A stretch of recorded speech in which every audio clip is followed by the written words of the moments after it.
Nerdsplaining podcast. I'm your host, Eric Da Silva. With me, as always, my co-host, Jose Romero. Greetings, salutations, nerds around the world. It's a beautiful day, as I am reminded that every day is Christmas, apparently, including today. When you're nerdsplaining, every day is Christmas. Every day is Christmas. Every day is a special something under the tree, somebody's tree. Stockings. What else? Eggnog. Eggnog is good. Is there foods, like official foods for Christmas besides eggnog? I don't. Is there? I mean, I guess that's more of a cultural thing. Latino, at least from my side, it's a lot of. You know, they got the pork and all that. American side, I don't know. Turkey is that turkey? Well, turkey's Thanksgiving. Ham, maybe ham. Ham kind of goes too. There's a Christmas ham. There's a That's not true. Christmas ham. That's right. Yeah, Christmas ham. A lot of sweets, a lot of cookies, a lot of things. A lot of sweets, right? True, exactly. Brownie, gingerbread houses, and that kind of shit, right? Yeah. I know there's like I guess it's really a culture thing. What about you? Like, I know Brazilian wise is that. I mean, listen. If is there something like? It is Brazilian. all out. Since we don't have a Thanksgiving, it's chicken, it's pork, it's steak. Like many animals have to die for us to celebrate Christmas, and we just eat all of it. And at least for Brazilian culture, our Christmas is Thanksgiving and Christmas mushed together. It's everything. Yeah, gotcha. Much to the chagrin of any PETA fan out there. Sorry. We're the reason you exist. So congratulations. That's right. Merry Christmas. We helped you. Thank you, Brazilians in the world. We're giving you a job. You're working because of them, baby. That's what I'm talking about. But yeah, we're heading out. This is the last few weeks of the year. We'll probably do, because I know a couple weeks we'll probably take a break, but we'll probably do our year-end review best of next week or next time. Sounds good. That'll be a good time to do the best shows and films of the year, and it's going to be an interesting list, I'm sure. Absolutely. And we'll discuss, because by then, maybe not. We'll see the date-wise. I know that big trailers coming out, or trailers coming out. Right, as the rumor mill has it, yeah. So we'll see. I mean, it's pretty much confirmed, I guess. So what? I'd be shocked if we don't get that trailer on the 19th, whatever it is. Right. I don't know if they're doing like just releasing only in theaters, bastards, or if they're gonna do like a YouTube thing, or the YouTube release maybe the next day. I don't know. It's gonna get dropped on YouTube. Well, we talked about this last episode, which is very rarely did they do a Jack Black Phantom Menace only in theater trailer. Yeah. But it's a great way to get people to get butts in the seats. I mean, the only one who does that is Nolan, right? Even right. He's the only one does that in terms of exclusively in theaters and whatever. Right. So, but we'll see. But I'm excited about that one. We'll talk more about Avengers. We'll just have to wait an extra few weeks because it starts in theaters and eventually goes online. So eventually it's gonna drop. And who we're kidding? So whatever. Yeah. We'll get a chance to see it at some point. But that said, there's been a seismic shift in the world of movies, entertainment, streaming, etc., which we talked about last show. We did. When all the bidding was going on for Waner Brothers, they were selling, and all signs pointed more towards Paramount at the time. Right. The first bidding. Even though my hope ended up prevailing. No, it did. I don't think there were the odds-on favorite at that time anyway. But yeah, there was a first round of bidding. They opened up to a second round of bidding. And apparently Netflix came in with a majority cash offer, and that usually would trump anything else. Cash on the table. If Wu-Tang has taught us anything, is that cash rules everything around. Cash, exactly. Cream got the money. $1 bills. That's how it works. I think 86 billion or something. Maybe around 86, 87 billion. No, 87. It could have been 86. Around 87. But right, 87. A huge number, regardless. Sure. I think Paramount's original was like 70. Something. I can't remember what it was, but it doesn't matter. They lost out. So Netflix, and it's very divisive in terms of people's opinions on Netflix obtaining it. But we talked about it, and lo and behold, here we are, right? And from what I heard, the deal is actually not even for all of Warner Brothers, just the movie portion. Their TV side is being rebundled like Discovery Global or something like that, and that might still sell or just keep. So yeah, I know because they're gonna get broken up because Warner Bros. Owns a lot of stuff. But from my last understanding was going to be for their HBO and HBO Max and the whole and the Warner Brothers studios, right? Absolutely. Which is the two big things. Who cares about the rest? Hey, listen, right? I pay for 2 streaming services. I look forward to paying for one. So let's make that happen. that remains to be seen. I mean, it's weird because I mean, listen, if anybody panic and there's reasons to be happy and reasons to be concerned, right? Let's be honest. I mean, but this will take a while. It's the breakup. They're still going to break up the company. I know they're still negotiating now. It's and they'll figure out numbers and whatever. That could be at least 9 to 10 months before the breakup, and they can really get into nitty gritty. And then it goes to about another 6 to a year in terms of. It's gonna take 2 years for the whole thing to get done. The government needs to approve it, and who knows if that how that goes. So whatever. Right? So it's a while for now, but at least a couple of years. So it'll be status quo for the meantime. But listen, man, the biggest concern is going to be the theatrical piece of it. I get it. It's a concern for I think people older heads like us. I think. Because we're more traditionalists when it comes to the theaters, and I get it. But let's be honest, the numbers bear it out. I think, especially the younger crowd up and coming who are going to be spending their money as they get older, they're more into the stay-home streaming kind of individuals, right? Unless it's a big, but we know the big budgets make the movies. They make their money, right? Exactly. Well, maybe they don't make money, but they bring in the ticket sales. The rest, no one watches the rest of the films. Let's call it what it is. Right. I mean, This year proves that good dramas will go overlooked until you get to stream. Of course. And that's just how it is. Yeah, it's and even those that do well, just the pure number of ticket sales have dropped significantly over the last 10 years, right? Even before COVID, and COVID did not help. Yeah. So that's it. Listen, I think I don't know if they're gonna. The big concern is they're gonna do theatrical releases. I don't know, which sucks for theater owners. But I think what they may do, from what and this is all speculation. You hear a bunch of shit. Is that they may do theatrical releases shorter windows, right? So they can get their shit on Netflix, the platforms faster, right? Right. So it's, I guess, a compromise. Still not ideal, but it is what it is. So we'll see how that goes. But on the bright side, and we talked about this last week, is that listen, with them taking over, I don't think they fuck with the inner structure of Waner Brothers. Right. As opposed to either. They want that pipeline to generate movies, that's what I'm saying. Everything. Absolutely. Yeah. With Paramount, there was all this speculation going on with James Gunn taking back some of his power, whatever, and it's plausible because when the two companies merge, cuts are made. It is what it is. Netflix is not a movie studio. Right. So they don't have a movie studio personnel or hierarchy involved, so they'll just absorb what they have and stick with it, which means odds on favor unless these movies tanked in a couple of years. Right. James Gunn will continue to do what he does, and that's a good thing. I've heard a lot of people like, Netflix bought it. They're bringing back the Snyderverse. I'm like, Zack Snyder shit the bed with Rebel Moon 1 and 2. Yeah. No. I mean, listen, if Rebel Moon would have been awesome, amazing, all that, right? That may have been a discussion, and that's a amazing discussion. Absolutely, May, right? Yeah, the traction with that zombie movie situation was kind of good. That was an animated that was good, but those were not as big as an investment as Rebel Moon. Rebel Moon cost them big, and it was terrible. It was dog shit. Yeah, so bad. I like Zack Snyder, that was bad. So that's not an issue. So I think it's a couple years away. But I did also hear that from what they said, they're going to leave HBO Max alone, which I don't like. I don't like either. But that's what I heard. I mean, a lot of things get said now. Things change when the names is assigned a dotted line. Let's be honest. So I'm hoping they combine it to one. They may upcharge it, but it still be cheaper than getting both. I think. Absolutely. Listen, call it any Netflix Max. Netflix Max, and you're good. I don't want to have Max and Netflix. It doesn't make it's stupid. It doesn't make sense. Just for Netflix, it's better to have all that property and IP, which is a lot of it, go over towards Netflix. And they even got the Game of Thrones. Obviously, who wouldn't want to keep that on Netflix? Or Harry Potter series coming out in a year or two. Hello, right? Harry Potter's huge, right? How about NBL, Netflix box office? That's what I'm talking about. We should be putting this deal here. But yes. So this is going to be a huge effect. We'll see a couple years until then it's status quo. But and it's funny because what was it? Paramount. This guy was whining. He put some letter out. It was embarrassing. He was crying foul. Whatever it was. And, these people, you like to do the thing. Wow. It was desperate. I think at that point, that the writing was obviously on the wall, and he had heard something that the rest of us hadn't heard yet. He knew this was going down. It had the equivalent of like a text message from an ex going, "Why don't you like me anymore? I know. We meant something. Give me one more chance, I swear."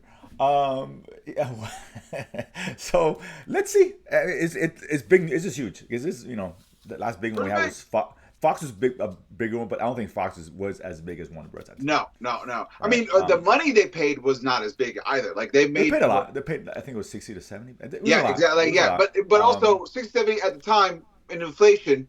Thanks, Trump. With inflation, you're looking at 87 billion. Yeah, I think money could have been the same, but it just Fox wasn't in as good a position as though Warner Bros. Is right now. Right. Warner Brothers this year it's helped been Warner Brothers a lot. Yeah, top dog. Right, they're the top dog in the hill. They really are. So just surprised when I heard they want to sell. Yeah. Fox was not that. So and DC's on the uptick, presumably, what is, and every success, how many movies hit it big for Warner Brothers this year? A bunch. It was like four made over a billion. Yeah, bunch. Right. I mean, they're killing it. Even the ones that didn't make, like Weapons or Sinners were huge successes. Yeah, because they had such low budgets. And correct. Right, exactly. By the way, quick side note about that. I didn't realize that I think we talked about it, but I've been watching a lot of behind the scenes stuff. The costumes from Sinners came from the rejected but pre-invested costumes from Blade. Mm-hmm. Yeah, I think we did talk about that before, because I remember there's a story just way back. Played. We're here 20 years later. Jesus, when I think the plan was to do like a 1920s, like 1920s eras, right? Early 19th century right. kind of vibe to it, whatever.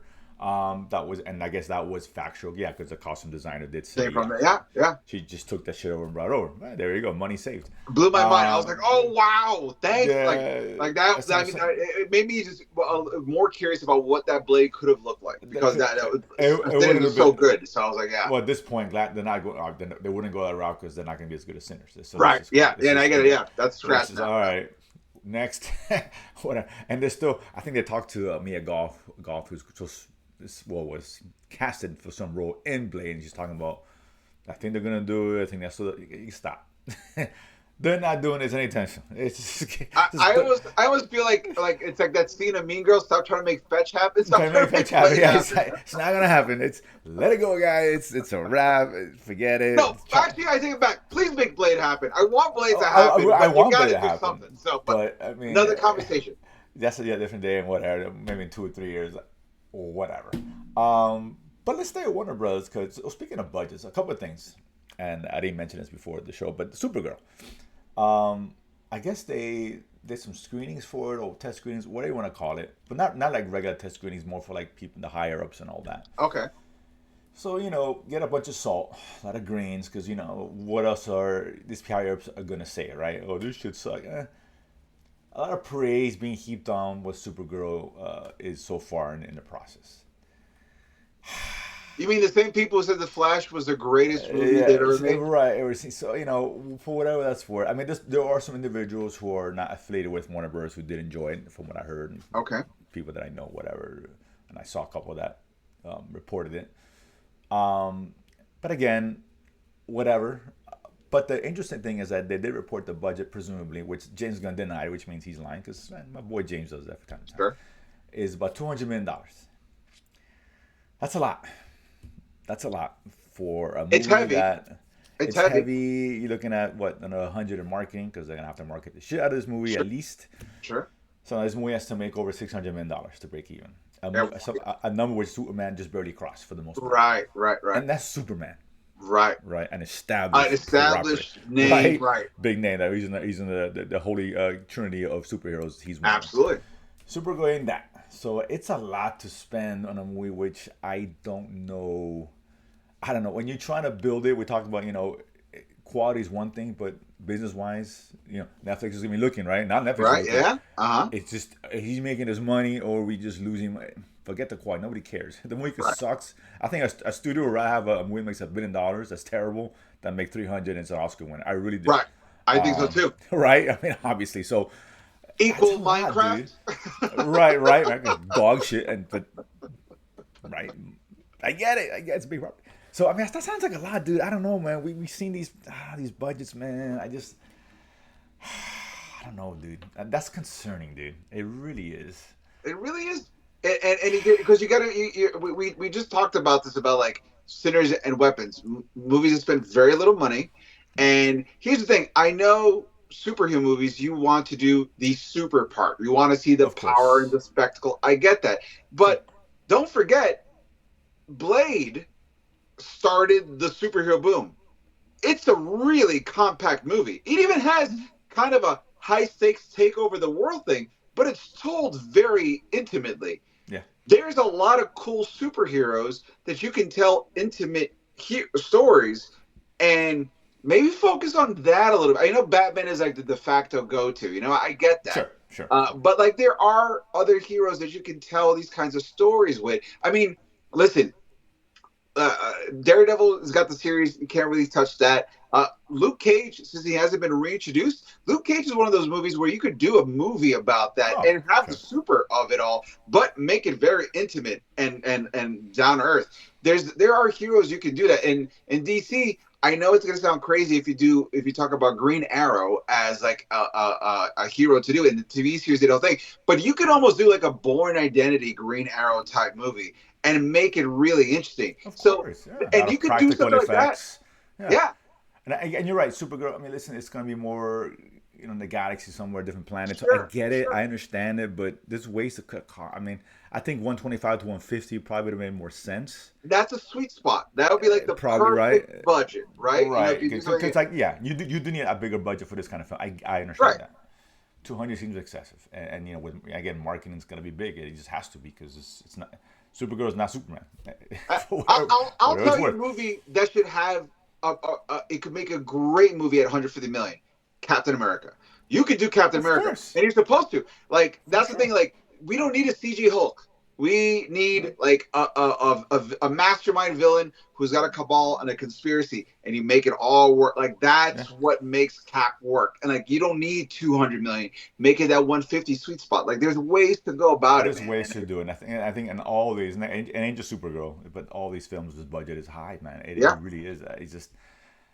I don't know. And again, when we're talking about theaters and struggling and ticket sales, a solution is not bigger budgets. Sorry, right. It's not. It's not. They're trying to make money. They're making money. They're gonna make less movies, and that's how it works. And things get sold. I.e., Warner Brothers. So there it is. So whatever. That's interesting. We'll see. I mean, I'm hoping we get that trailer. Like we talked about Super Bowl. I think will be the prime time to drop. I think trailer, so too.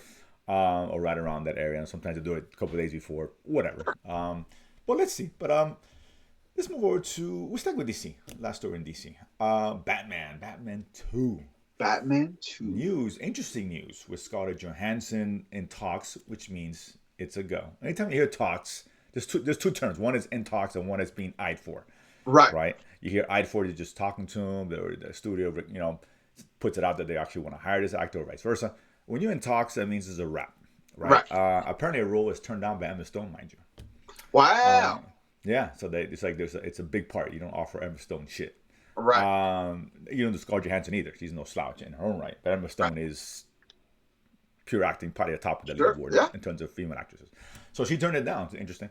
So Johansson's in talks. I mean, she pretty much is in. I guess the rumor is she's going to be a villain or the villain. I don't know. I don't think they specified that, but it's been rumored the villain. So now they're fun with this. Which I think Scarlett Johansson's a good thing. It's never. I think so too. She's except for when she's pretending to be Asian from Hawaii, or is that Emma Stone? I don't know. No, that was Emma Stone. But she was. But with her was the Ghost in the Shell. Yeah, Ghost in the Shell. Yeah, they kind of whitewashed that too. Yeah. I was like, as long as you keep her like legit to where she's good at, like but not their fault. Not their fault. Now I'm thinking like, who's gonna be like? I'm running the numbers on you. That's what I ask. Because listen, because Matt Reeves came out and said it's going to be a villain. If it's a villain, we'll assume it's a villain. That was someone we haven't seen on the big screen or haven't seen at all, right? Those are his words, right? So that eliminates Poison Ivy, Catwoman. I'm sorry. Who else are we seen? Female version. Oh, Catwoman's already been established, so you can't even do Catwoman. Well, fair enough. Harley Quinn. Harley Quinn. Yeah. Talia Gould. People, I've heard her name, but we've seen Talia Gould already in the big screen. So. You got a much deeper bag in terms of knowledge of this. So who are the candidates here? I'm going to pull into this. I didn't, right. So here's the thing. When I thought Scarlett Johansson saw Redhead, I immediately thought Poison Ivy. Like that has to be who the option is. And they're like, no. And so then I started thinking, who else in the Batman world has red hair, hero or villain, that I could pivot? Now, there is Batwoman. Batwoman has red hair. And I was like, okay, so it could be her. Then I started thinking about who else could there be with red hair that kind of tracks in that is a villain or something. And I literally could not think of anything off the top of my head. I thought Harley Quinn for a second, but I thought it would be really weird to do Harley Quinn before you do Joker. It's Yeah, you're almost not doing backwards. yeah. Like, don't do Sony where you do Venom but has no connection to Spider-Man. Like, some characters go hand, just to establish, you need to put them hand in hand. So, Yes. and then I thought, what if they took like a crappy villain? Like there's like Magpie, which you did see in the Penguin series. That girl that the female gangster for the Falcones kills. That was supposed to be Magpie. So I was like, okay, so you had that, so you can't really do her. So You can't do that. Yeah, you're right. and so I'm just running through the numbers in my head of like, and the thing is, Batman's got a lot of great villains, but not a lot of great female villains, unless. And speaking of like not whitewashing, there's Lady Shiva, but she's strictly Asian. So like there, you can't do Lady Shiva. So Yeah, you want to do yeah, that. and Lady Yeah. Shiva, it would be cool is that Lady Shiva is supposed to be like one of the top 5 fighters in the the DC universe. So I thought like because she's on Black Widow, she's got that martial arts training. They'd be kind of cool. But I was like, no. And the thing is, a lot of the female martial artists are all Asians in the badassery level of DC universe. And then I thought they could do Black Canary because she's a good fighter too, but she was in Birds of Prey. That's So right. like it's a That's kind of right. I'm like the number of options. And so unless you, I don't know if you're gonna do is just a love interest, but I feel like to bring her in as just a limit is almost a waste of her I potential mean, and what she brings to the I screen. mean, you knew her Vicky Vale, of course, we've seen her, but she wasn't a villain there, so that doesn't Right. count as. I mean, if she's not a villain, assume she's not, then yes, a love interest will make obvious choice Right. because Batwoman though is redhead and she's a badass, she so is. that I would don't know if work. And she's it never been on work. screen. I don't know if they'll use her in this. I don't, maybe they would. I guess I'm thinking about it's just Emma Stone turning it down. She's not known for her physicality, Right. right? So I don't know if they'll bring her in for that kind of role. Scarlett Johansson, yes, she's done both. I know that's Emma Stone's wheelhouse. Doesn't mean she Right. can do it, but if it's not if it's a villain, I mean, if that's in the case, unless they gender swap and they pick someone and make her Okay. Look, just, if they I gender mean, swap, and they want to give her a juicy, crazy villain role, you know who I would kind of want to watch her be? The ventriloquist.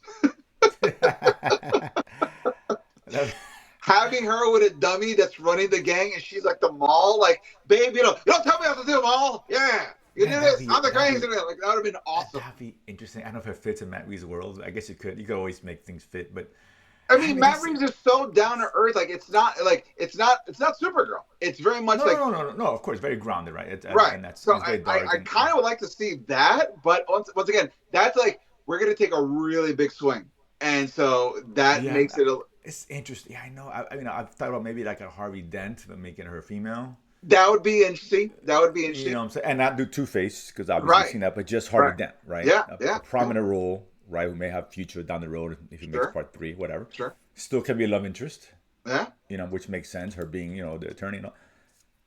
That cool. I mean, it's curious. Scarlett Johansson as Bane.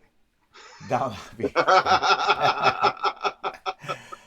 that would break the internet, and not in a good way. I don't think it'd be in a good way, to be honest with you. Yeah, I don't. I mean, it's interesting. I mean, I guess there's not many female villains. Not to say. Yeah. I mean, it could be just a. Well, I don't think he used like, because he would just come out and said, "They haven't been on screen yet." You could just say a villain, which is a new villain to the world of Batman. Sure. Right, he could have just easily said that and made it easy on everybody. I don't think it's like someone that he's just gonna make up out of thin ice and say, okay, well, Right. here's if I don't know. Again, that's if she's the villain. Again, if she's not the villain, she's the obvious love interest. Absolutely. I Yeah. mean, come. I mean, who wouldn't be Scarlett Johansson? Come on. Ron Pattinson's. And listen, and because she's married to Colin Jost, she's open to making very bad choices to ugly guys. So Clearly. huh? I get it. She got the history there. So I think so. Let's see. We'll get more news. But adding her, it's a good thing. Just overall, whatever role she's great, right? And Yeah. it's funny because she's one of the few actors who have done Marvel and DC, joining that group and all that. And everybody thinks that this means she's not going to be back in MCU. It doesn't mean that at all. Doesn't mean that at all. Cut that. I heard a lot like stop. It doesn't mean that. And I'm not saying she's going to be in Civil War. We don't know. I doubt it personally. Also, her character is dead, Yeah. so what is she? She's not Right. coming back. Exactly. Well, I Like, mean, an art version of her, just like well, with but they're Captain already America. rebooting the universe. Well, listen, Well, she'll show up. I'm just talking about it. She shows up. It would be in Secret Games, Oh yeah, Secret it's Secret Wars. Wars, Right, right, and right, you know what? She right. still can. She still can. That's what I'm saying. She still Yeah. can. I doubt it, but I'm saying she still can. This doesn't mean she's not sticking it to Marvel. That doesn't stop that. Nobody gives a fuck. She don't care. Trust me. She wants to get paid. And I heard she took less salary, Oh and wow. she's taking points.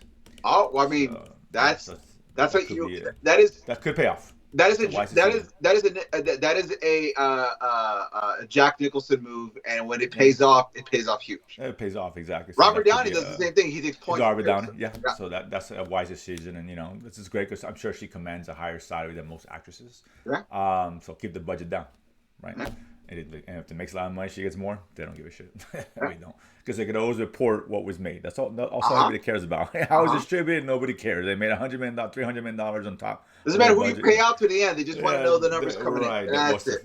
Exactly? So that looks nice and pretty. They don't give a shit. But let's stick with DC because I know you have some Batmans as well on the subject. Oh yeah. Man. So Some this comic month, news. November, in September they did Marvel versus DC, Deadpool versus Batman, and this month they did Batman versus Deadpool.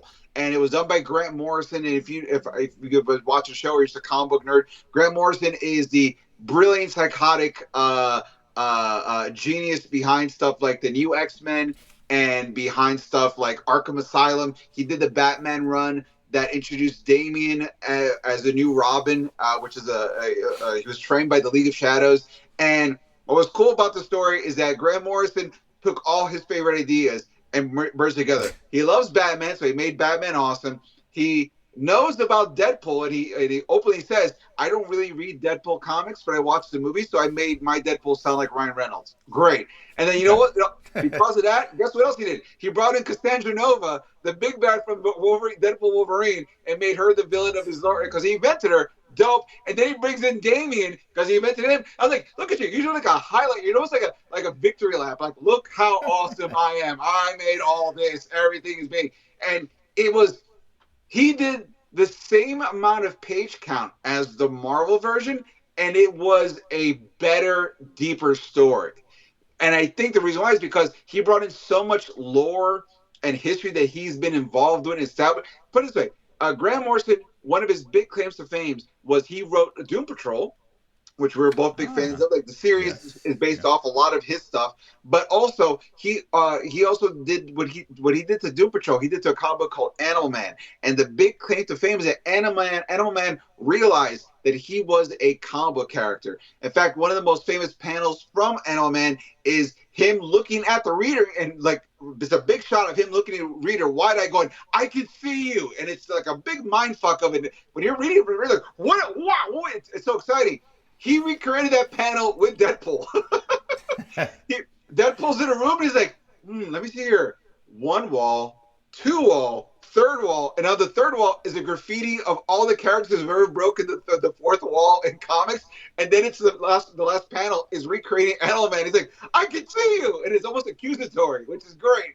And I was like, so here's a guy who really loves comics, knows the history, and also knows what he brought to the table for the history of comics, having a blast. And it was really, really cool. Some of the other highlights was Laura Kinney Wolverine teams up with Dick Grayson Nightwing.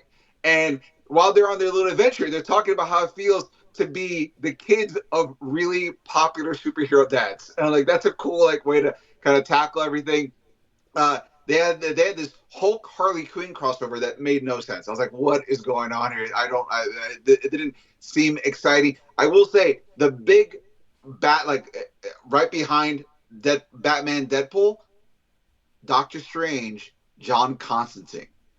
Ooh, that was really cool. And while they're trying to fix they're literally working on separating the universes because they know the universes should not be together. While they're trying to fix it, the avatars of like how bad things are getting is they make Ghost Rider fight Swamp Thing. I was like, none of this makes sense, and I'm super here for it. And it was but really you love good. it anyway, dude. But it's really good. It was written by three of the big Zack Snyder, Josh Williamson, and I forgot the third writer, but they did a fantastic job. Like, it was really good. If you enjoyed Deadpool Batman, it's almost like Batman Deadpool didn't hit as hard, but when it did, it hit harder, if that makes sense.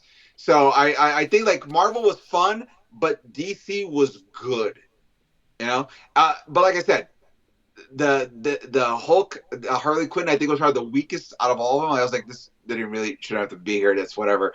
But everything else was like a lot of fun. So if you get a chance, pick it up now. There's tons of covers that now, but they are selling fast. So just if you're interested in seeing that and kind of hoping if this will set the turn, because apparently next year will be the 50th anniversary of Superman versus Spider-Man.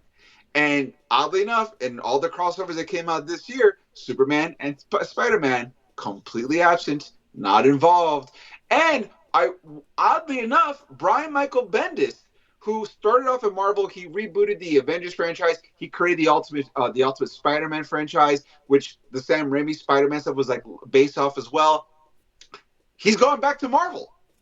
And they're like, hey, Brian, we noticed that you had nothing to do with the crossovers. And he's like, stay tuned. And I was like, okay, cool, because Brian Michael Bendis invented Ultimate Spider-Man. He also invented Miles Morales. He also wrote Superman, which was not great, but he did do the Spider-Man stuff. So everyone's like, if you're going to get a Spider-Man version of the Marvel DC crossover, who better to do it than Brian Michaels? At least you know the Spider-Man part is going to be awesome. And maybe it'll be half good. So yeah, it's gonna be half good. All right, fair enough. Yeah, That's a solid 50% right there. That's fine. Listen, that's good. That's good odds. You know yeah. I'll take that. That's how bad our world is right now. 50% is great. I don't know. How does Superman versus Spider-Man work? Come on, really?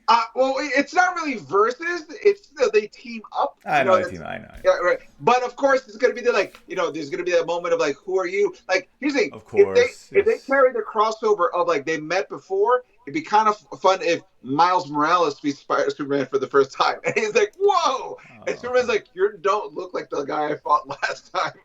So. That's it. I like this crossover. Is always kind of cool. Yeah, it would be so cool, which it's never gonna happen. But to see it on the big screen would be kind of nice. But well, I mean, listen. Who are we kidding here? Netflix just bought Waner Brothers, so everything is on the open. Like, if you want to get now, you crossover the DCU and the DCEU, and that's what I'm talking about. Oh my God, that is almost more impossible than Marvel. That's more impossible. But how interesting would that be?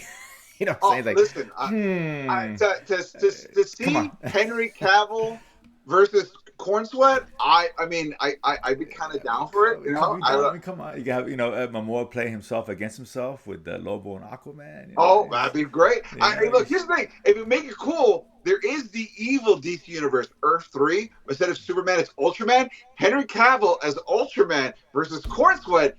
Dude, you got yourself. That's gonna make at least $800 million. At least. Come on, and you throw in, different version of Batman in there as well. Whoever the new Batman is, we don't know. Wonder Woman, same thing. If you get Battinson and you get the dude who plays Reacher as Batman versus Batman, and here's the thing: the guy who plays Reacher does absolute Batman, because I don't know if you've seen this. This absolute Batman is a tank. So you get that's what you get right there. You got Reacher to be that dude. Yeah, I think from what I hear, he's poised to be somebody else in DC. From what all right, we read before, I think the Batman thing that sailed, and I heard that they already cast Batman and won him. That's what I hear, but whatever. Oh, so it's still on the hush hush. Got it. Okay. Yes, yeah, nothing come out of that. But that said, MCU, man, Avengers. We talked about the trailer coming out, obviously, and I guess there was some showcase or whatever, somewhere in Italy. So it could be some loss in translation.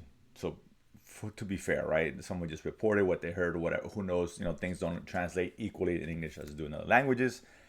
But the gist of it was that I guess they announced or said who the teams were. I didn't realize it was a team thing in Doomsday. Well, yeah, it's too many people to have just on one team. You got to split it up. Well, not one team, but I guess. I mean, again, you interpret that. I think team. You're thinking more maybe Secret Wars, I guess. But whatever the groupings are, I'll say groupings instead of teams. Sure, groupings is a good way to go put it. Yeah. So obviously, they said the X-Men, duh, we knew that already. Professor X, Magneto, Mystique, whatever. Sure. Nothing, Nightcrawler, which is cool to see again. Fantastic Four is the other faction, for whatever that's worth, obviously. Wakanda Warriors with Shuri and Baku and Namor. Yeah. And Namor coming back on that, which makes sense because there's all these ties with, of course, Fantastic Four. Thunderbolts, I think we all knew that was going to be there. And the Avengers is going to be obviously Captain America, of course, the new version. Falcon, whatever. Shang-Chi. Ant-Man, which I found odd. And Thor, yeah, I get it. I mean, Ant-Man, he ruined them. We don't want. He didn't ruin it. No, that was Marvel management. That's not Paul Rudd. That's I know, but he's part of that. That it is what it is, right? You get stuck with that by association. I'm sorry, it is. Right. And then Thor, which Thor, sure, is going to be in it. Yeah. And then the surprise one was Loki. What's the surprise name?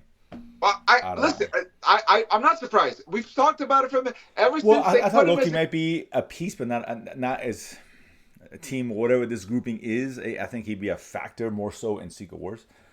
But remember I told you there's a joke amongst combo collectors, which is like, if you want to know what Marvel's going to do in 2 years, read Marvel now, and you're going to know what they're going to do in 2 years in the movies. And in the comics, Jason Aaron, when he was writing Avengers, he had this multiversal giant crossover storyline in his Avengers run, and it focused about the mystery of the Prime Avenger going through time and setting up and pulling different multiversal heroes to fight against the multiversal masters of evil.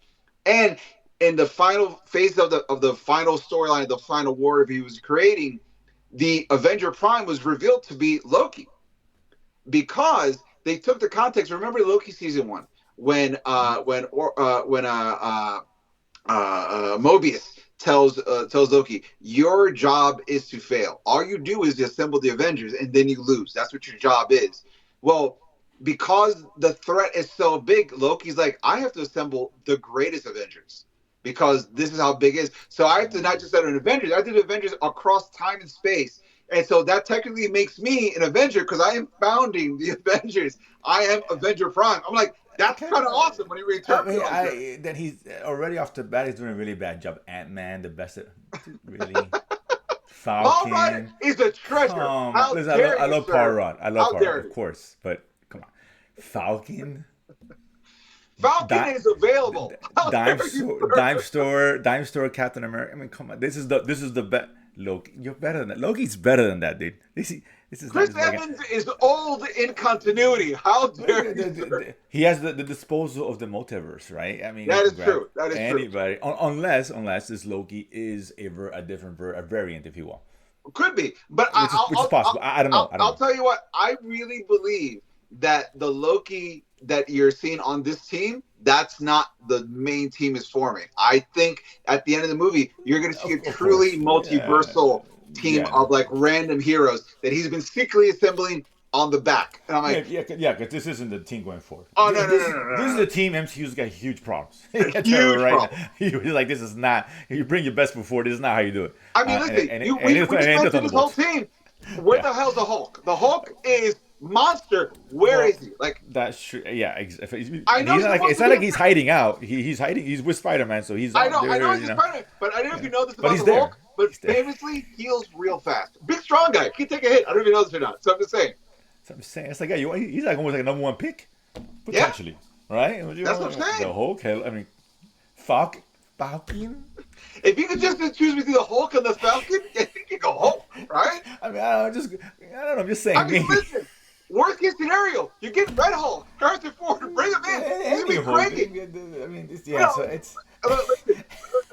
Mark Ruffalo famously said, "You know what's my secret? I'm always angry. You know who's always angry?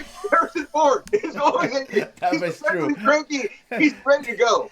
That's what I'm saying. So it's a weird mix, but again, we don't know how this is gonna pan out or what these teams or groupings are. I just think we're going to see Fantastic Four together because obviously, and then maybe they'll just meet up with some of these other individuals. Sure. I don't know. Let's see. And by the way, if Doomsday is supposed to come out on Christmas, you better have the red and the green Hulk for Christmas colors. It's right there.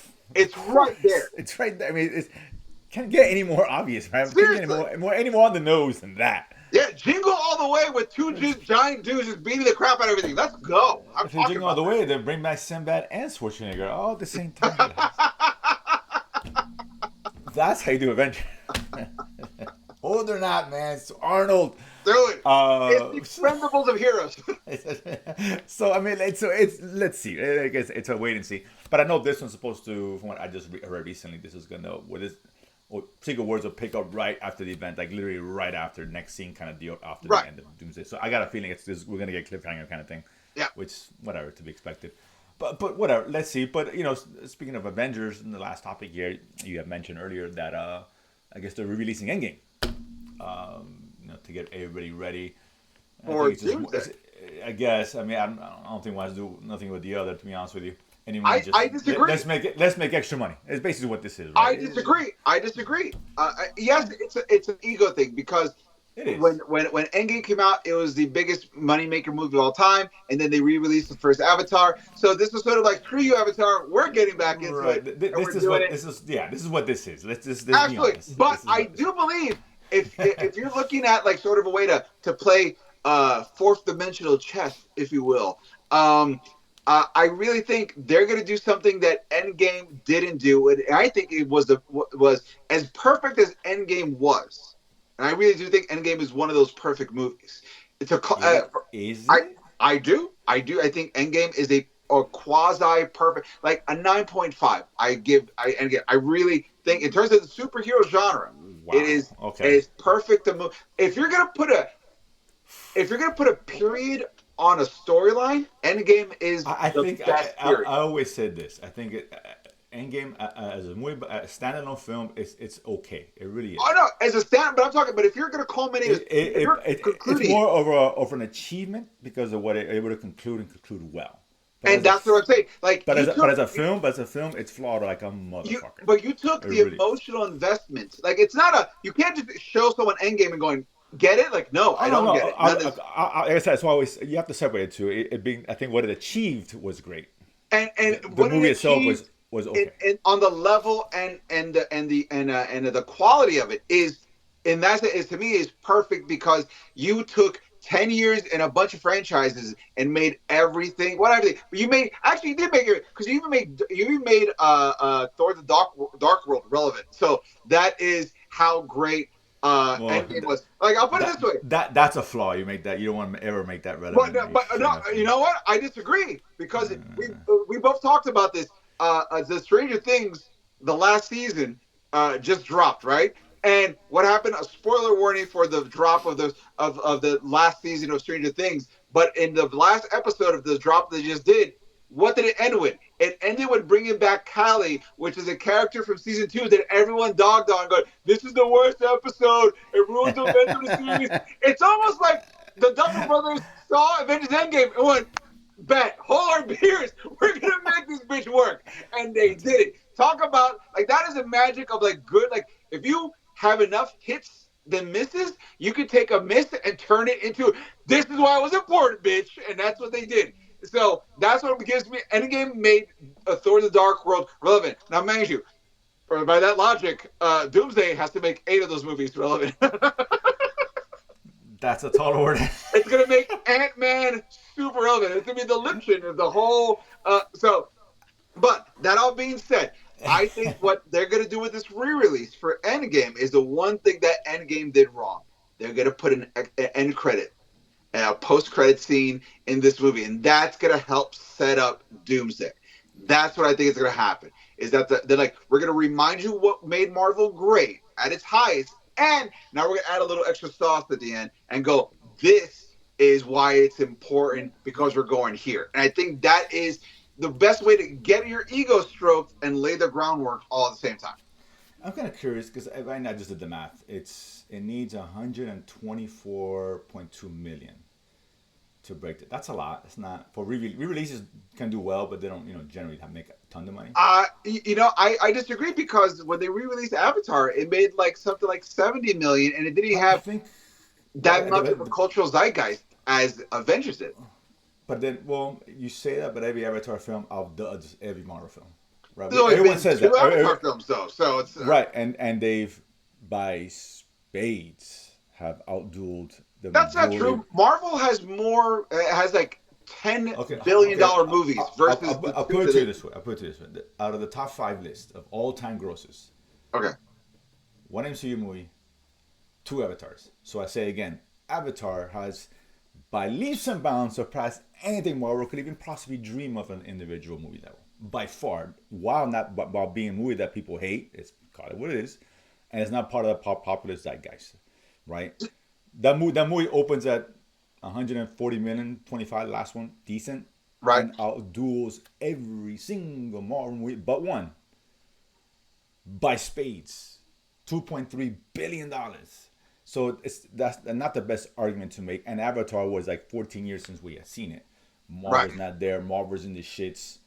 Not quite where it needs to be, right? If Avatar did $70 million, Well, I'll say, right? but the main thing is that I'm not sure. people have said it the can do it. issue with the Marvel right now is that it feels like there's not that like reliability of like this is going to be a banger, right? That's the whole issue with Right. it. I mean, it's not as high regard as it used to be. Right, right, It's a and fair that's been statement. the big issue. Like, Right. I'll wait until it goes to streaming, or B, I don't know how good it's going to be to invest the money for a movie ticket. That's the two logics. But if you already know that what you're going to get into is pure nostalgia bait, that's super solid. Like, yeah, It could do it. It's possible. Again, if you go by Avatar, $70 million, and it was only down by 70. This is down by 124. right. And Avatar, if you go for it by inflation, Avatar, the first one, Well, by here's a the thing. large amount surpasses Endgame. It's not even close before the re-release. So Right. it's not the same thing. So to make 124 million, that's a tall order for a movie which from the studio which is down, right? From a film not as highly regarded, but nobody gives a shit about MCU anymore, and it's only been a few years. Right. That does change. That does add to it. Would it do it? I don't know. I think I it don't know how much will. Avatar. I don't know how much Avatar made, but if Avatar, I don't know if it can beat Avatar. Everyone says Avatar just keeps beating everybody, for better or worse. I'm not saying it should, but it does. If I was asleep, it makes $1 billion. You know what I'm saying? It just does.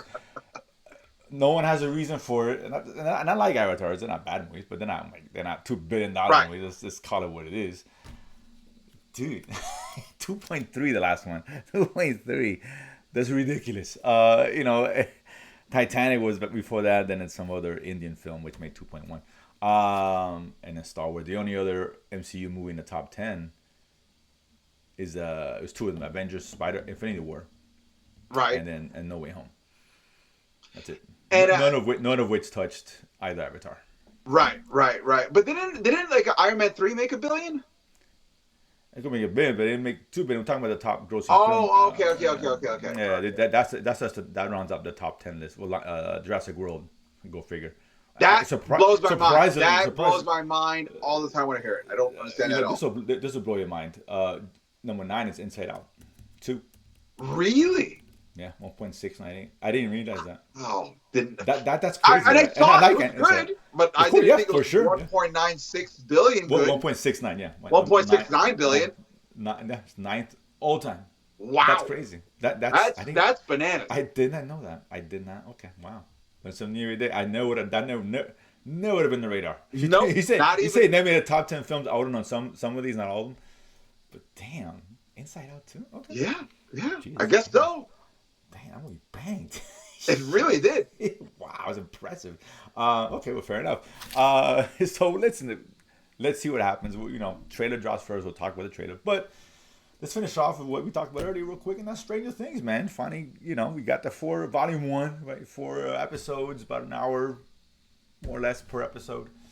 Which is what we said, right? Was it going to be 2 hours? Right. I think the finale. I think the finale is like 2 hours. Yeah. 2 hours. I think some of the next 4. I think one of them will be like hour and a half and all that. They get a little bit longer.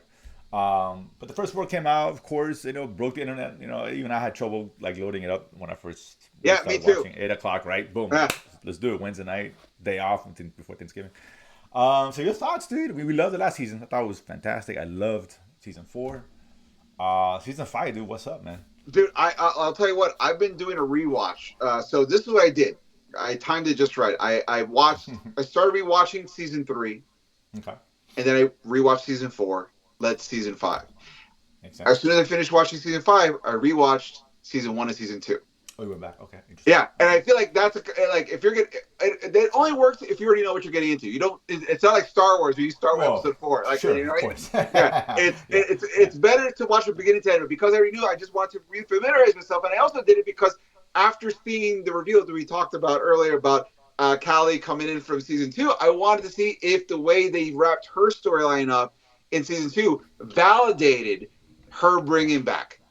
Because season 4 introduced the idea of like all those other kids in the sure. program, and I was like, wait a minute, if all those kids are there, I didn't see Callie there. What happened to there? Shouldn't Callie have been killed by Henry? And she says, as soon as my powers became active, I escaped. And I was like, oh, so they keep, in season 2, 11 realizes that her mom goes to try to find her, and she finds her and Callie in a room, and they're just playing. So it's almost like first they let the kids get born, and then they keep them alive, almost like in an orphan situation, waiting to see if a power kicks in. And when the power kicks in, then they get drafted to the program. As soon as Kallie's powers kicked in, she used it to escape, so she never got into the program. I was like, okay, all of it still tracks. Dope. So that all being said, I really enjoyed. In the beginning, I'm gonna tell you, I was a little bit culture shocked because this is the first time where I'm watching the team, the whole cast work as a team. Oh, like, okay. Usually, we're used to seeing them all doing their own little mini adventures, and they kind of like tangentially touch base until the very end. And this is like the first time, like there is heavy A-team vibes. They are efficient at everything they do.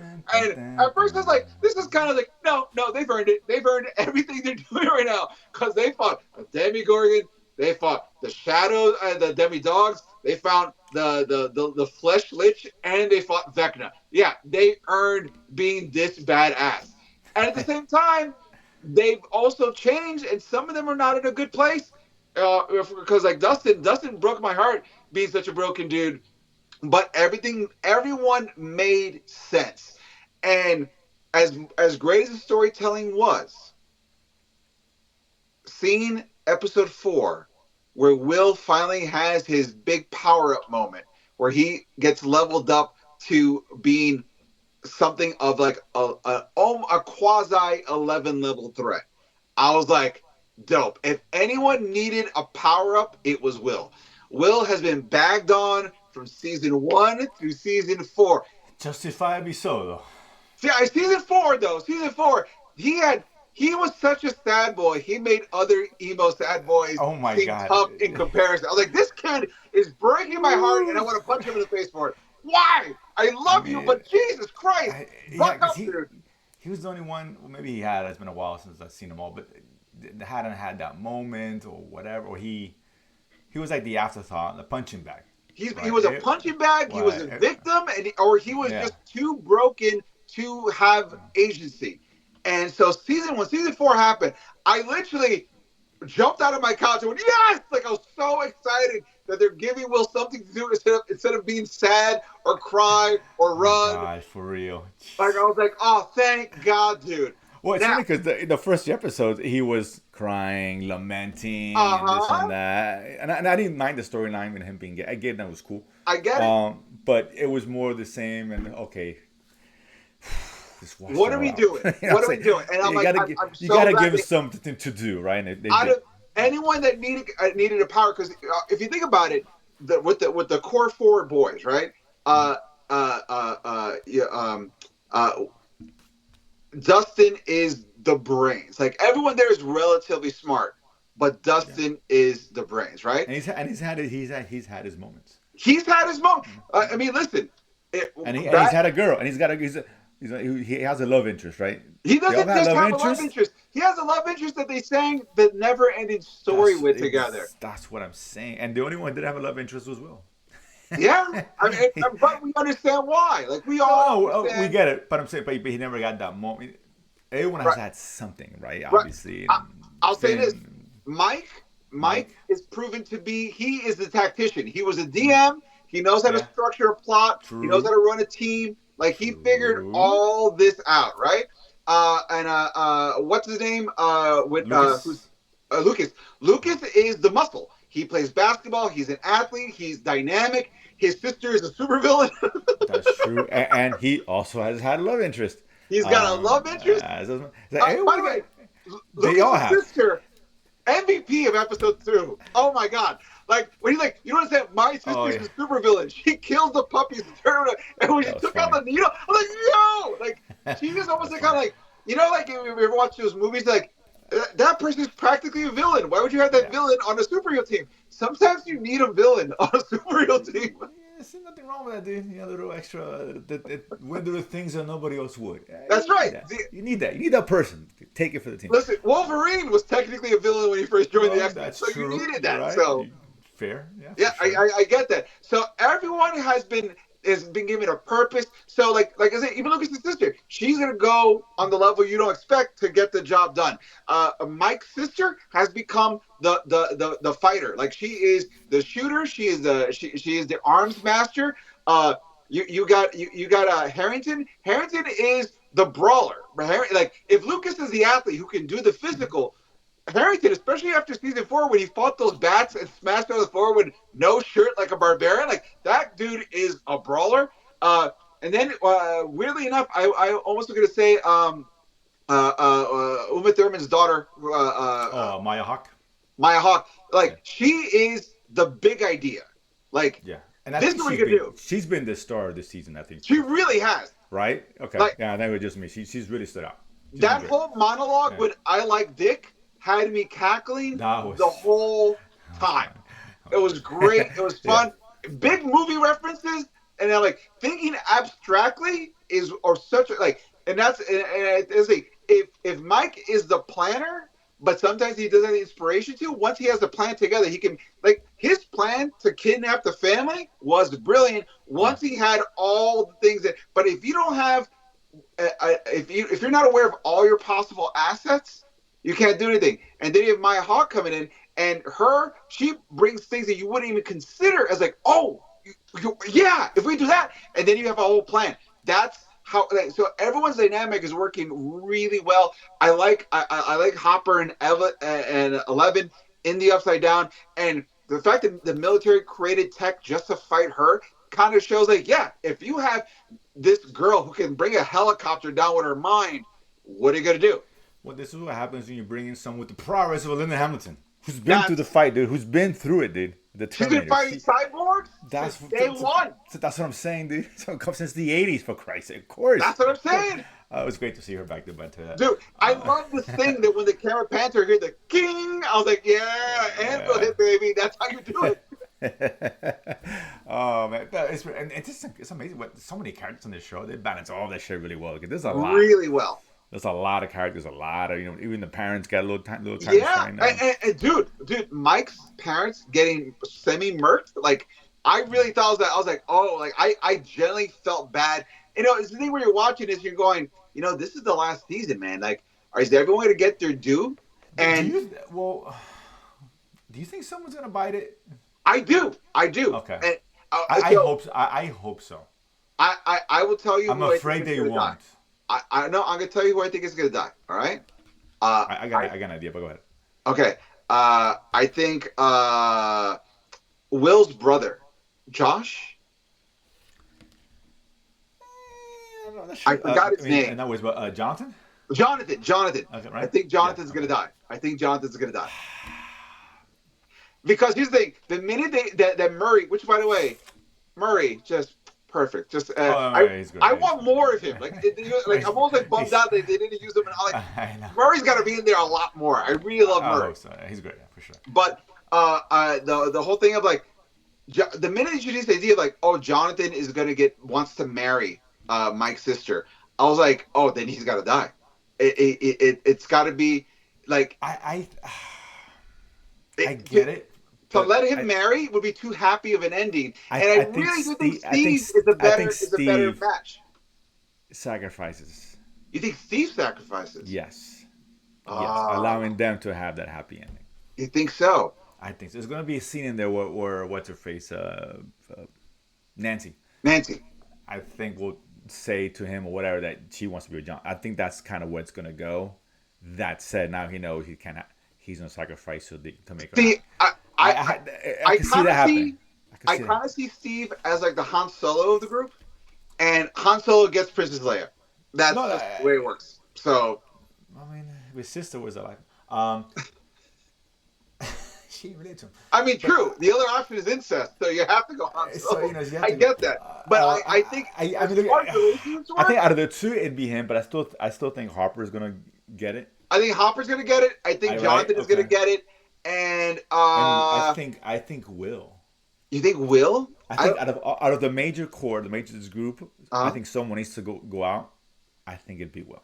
You know what? I maybe if you had to pick one of the, I'm not saying it happen. You have to pick one out of 11. The main core of the kids from the original series. If one's gonna bite it, I would think it'd be Will. Here's the thing: the only one without love interest. Maybe. But Will, Will. He's got no. But everyone else has somebody, and when you have someone there, it makes it easy to sacrifice yourself. Yeah. You know what I'm saying? Yeah. So I'm not saying it's going to happen, but I'm saying my call is Will, Jonathan, and Hopper. I think those are the three that get it done. I think Harper. I don't know. I don't see him getting out of this. I would. I know how I feel if he did though, because man, it's Harper, dude. Maybe they changed the ending. Now he's a bully now, apparently, according to I don't know about that. Maybe they just.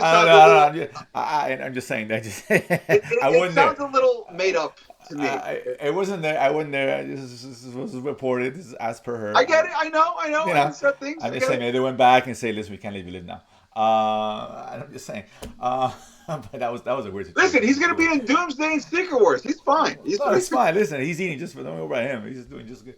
But I could see my first. I thought he was gonna die in the first episodes. No, I think that's too. That would be too soon. I think he's gonna go a little early and kind of let that marinate a bit. I bet you that there's gonna be one death in the Christmas drop that they're gonna do. Somebody's gonna die in the Christmas drop, and then the big deaths are gonna happen on the New Year's drop. Yeah, I think. I mean, they don't have. No one has to go down, but I think it'd be better if someone did go down. I think some people do have to go down. I think there's. I know you said no one has to, but no one has to do anything. Depends how it does. But story-wise, you want some.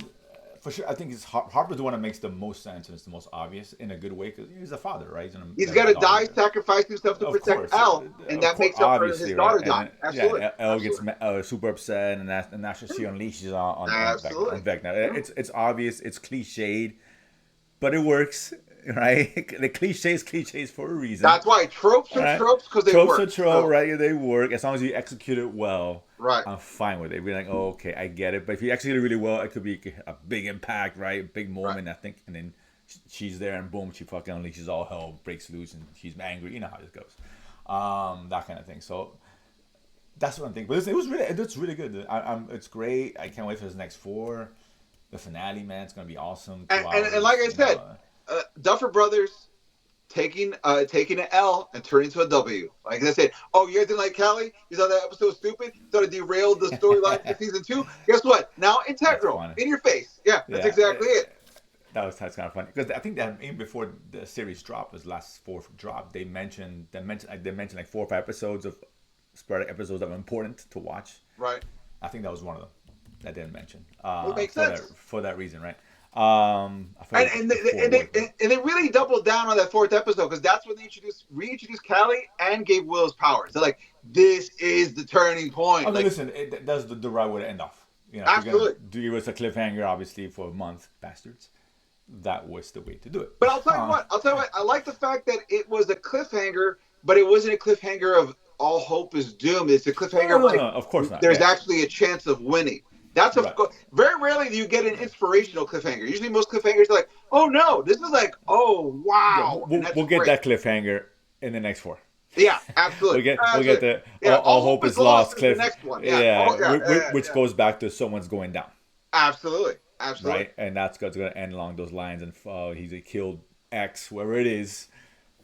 Damn it! And now we got 2 hours of comeuppance. That's basically what's going to happen. I'll tell you what this series with this last few episodes has made me do is I've been on the hunt trying to find out information on the Stranger Things, the First Shadow Broadway play, because so much of this apparently is taken from there, and I'm like, I need to know now what the hell's going on with this. Save it, dude. Save it a flavor, dude. Let the story come to you, dude. You know, wait out the month like the Hey, rest hey, of us. I'm You a know, comic book nerd. I'm used to reading come on. a storyline, and if it ends on a cliffhanger, I'm like, I need to know who this dude is. Back issues, back issues, back issues. Boom, boom, boom, boom, boom. I'm doing all the research. So yeah, I got to figure it out. Fair enough. If you find something, I can let us know. Absolutely.